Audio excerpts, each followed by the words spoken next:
are the uplifts that take us higher until the moment that finally we set down to earth again. We should not be praying for the moment that we set down to earth again.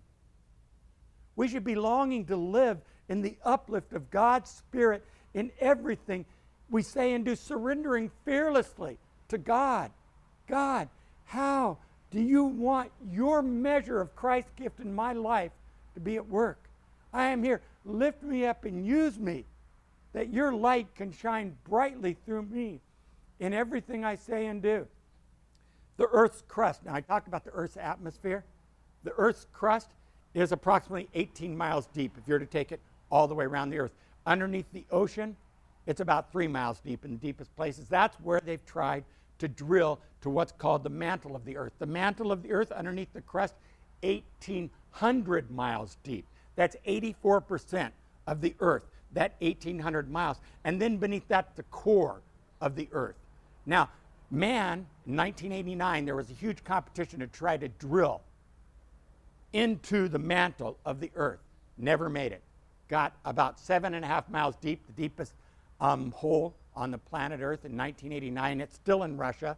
They still keep it open, about halfway down, but they got over 1,000 degrees by their time just down that far, and the equipment wouldn't hold up anymore.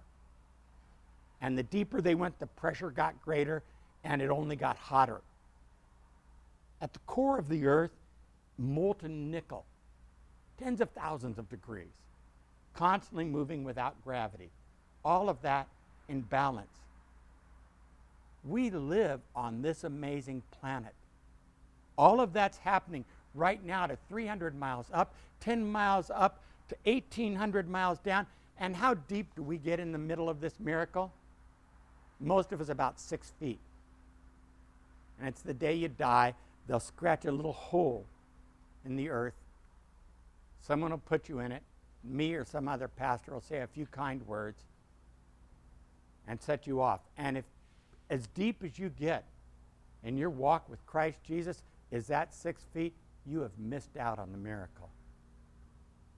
You were not created for that 6 feet at the end. I can't tolerate when I hear people say, I can't wait for Christ to return. That should never be our life. Our life should be, Christ is alive in me today. I am the light of the world. I can't wait for Christ to do his work in me today, in whatever it is. I want to be available to Christ. God, use your light brightly in me.